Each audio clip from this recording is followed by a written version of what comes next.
What's called a video relay system is being rolled out to help Singapore's deaf community get easier access to everyday services.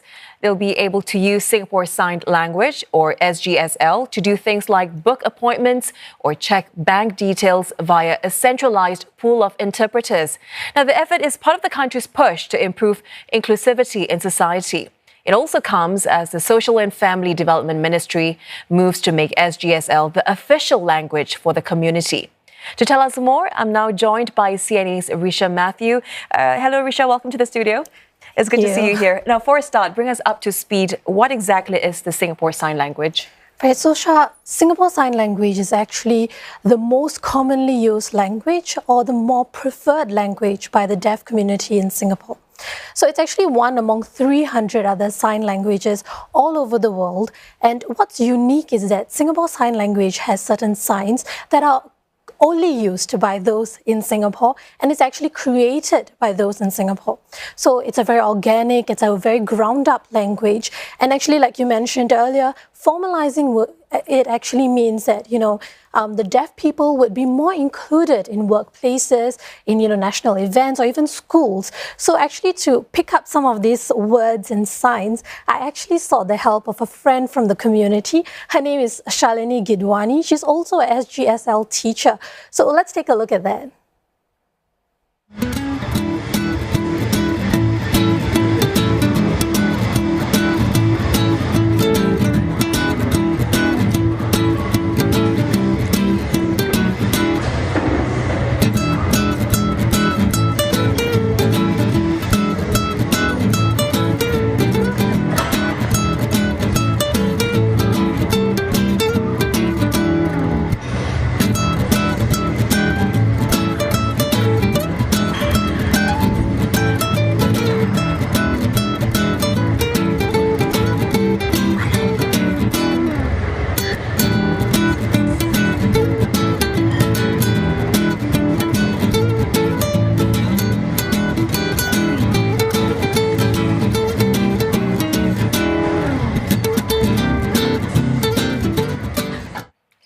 I see Singlish not left behind, Richa.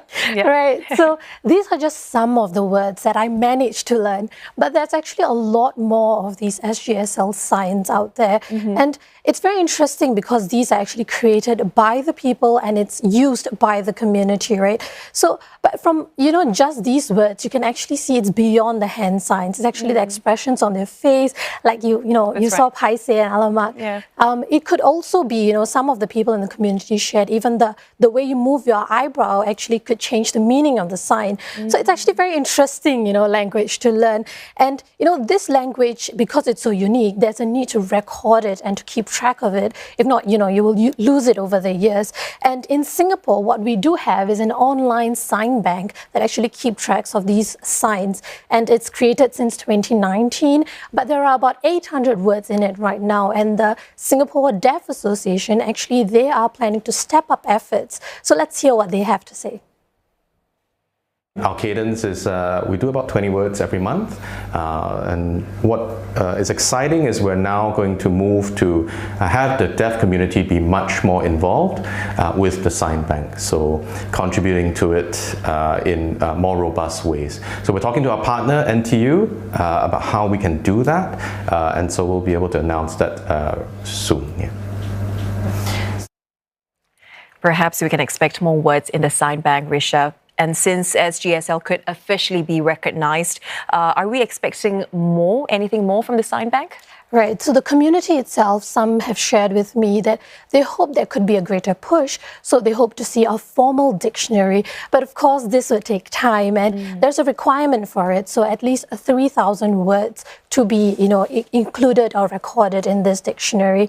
But like I mentioned, like any other language out there, it would take time. It could take years. It could take decades to actually get this dictionary in shape.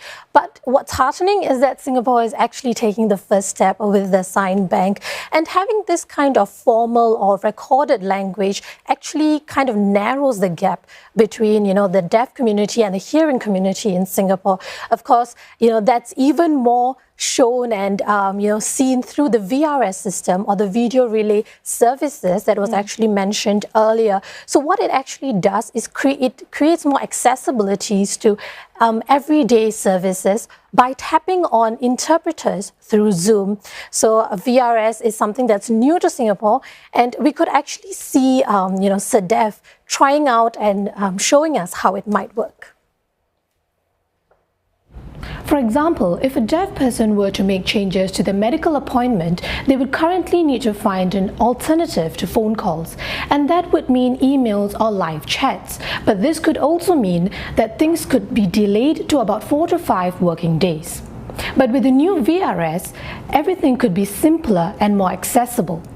Let's take a look at how a call could look like. With just a click, the deaf person is in a Zoom waiting room, and soon an interpreter stationed at SEDEF appears. In this example, it's a request for a medical appointment. A form with necessary details will also be shared before the call. The interpreter, acting as a third party, then makes the call to the relevant agency. Thank you for calling the Singapore Association for the Deaf. My name is Carla. How may I assist you today? Hello, this is a sign language interpreted phone call from a deaf person through the video relay service at the Singapore Association for the Deaf. Please go ahead. I want to change my appointment. The information is then relayed. Scheduled for Wednesday.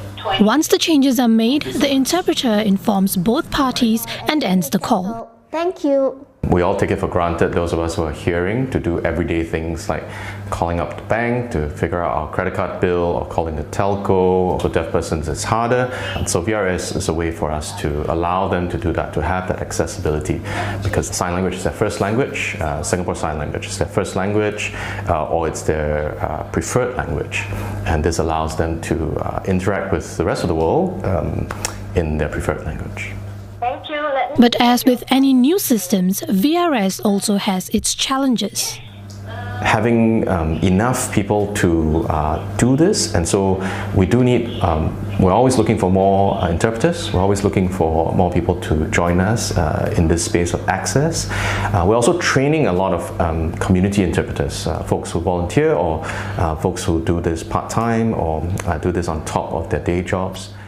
To maximize its team of interpreters, the association is partnering global tech company Zoom Communications. In a statement to CNA, Zoom shared that its technology is able to more efficiently schedule and route calls to available interpreters. The VRS can also be used for walk-in requests. Staff behind the counter can make the call through VRS for live interpretation. So since the system is new, Richa, what else is needed for it to take off and maximize its potential? Right, so it's actually a pilot right now at VRS, and it's a very new system to Singapore. So there are certain challenges that we could expect, as mentioned by the association. The first one would, of course, be the privacy issue. So where do we draw the line when it comes to the information that can be shared with interpreters, right? Another, as mentioned by the association earlier, would be the amount of interpreters there to help with all these everyday requests. And of course, currently there are about 60 interpreters who work with SEDEF, and at any one time, 20 of them are active. But this is nowhere near the amount of, the number of deaf persons out there in Singapore. And that's why there's a need to better train the interpreters for this. And, there are other hurdles that actually prevent interpreters or, persons in Singapore actually taking up a career in interpretation. And to understand that a bit better, I actually approached some of the SGSL instructors. So let's hear from them. Each year, around 1,000 people take Singapore Sign Language courses. Some learn it for fun, while for others, their goal is to become sign language interpreters. Learning the language may be tough, but for those teaching it, they face a different set of challenges.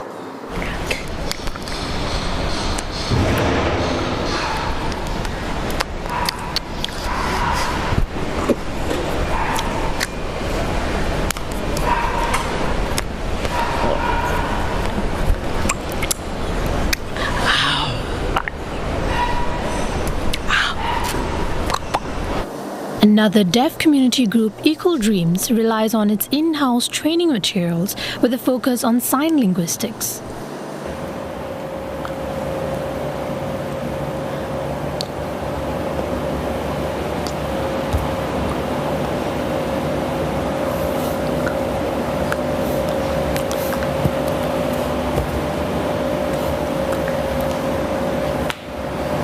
The result, many different schools and groups using different materials to teach. Now, some instructors are hoping that there could be a commonly recognized accreditation system for SGSL interpretation as well as the language itself.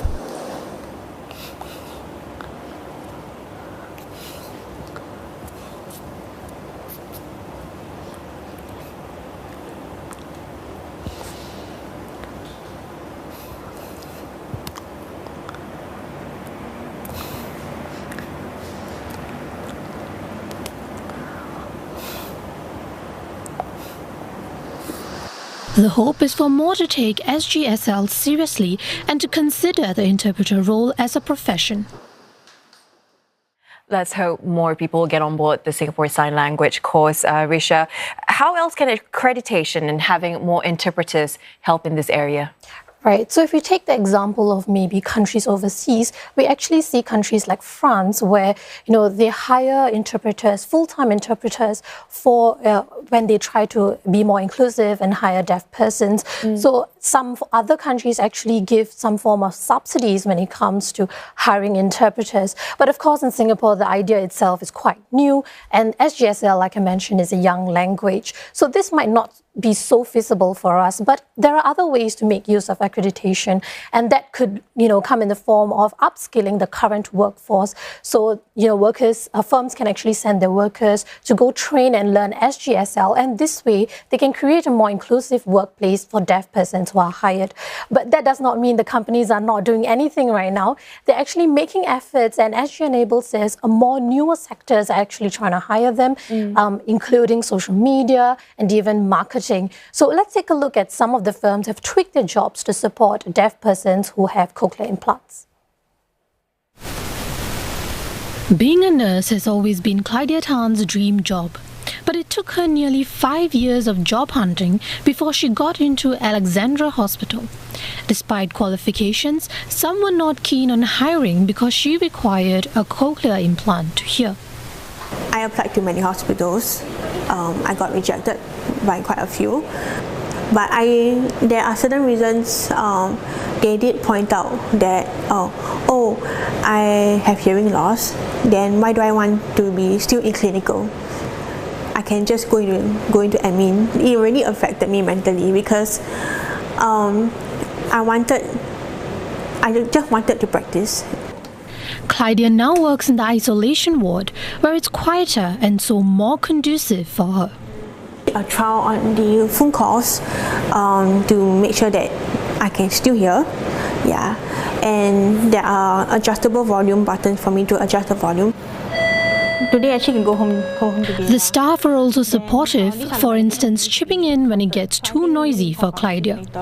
Some civic groups hope employers remain open to hiring and redesigning certain roles.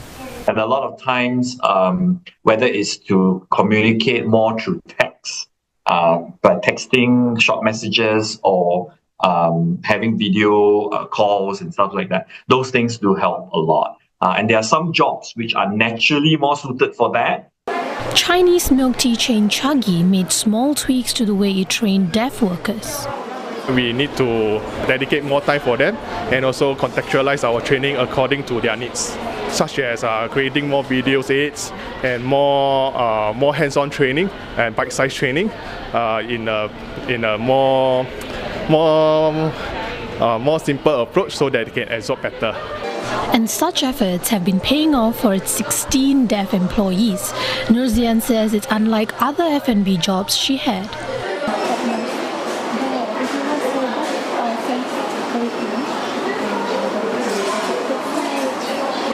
Still, Nurzian felt more comfortable speaking to me in SGSL through an interpreter.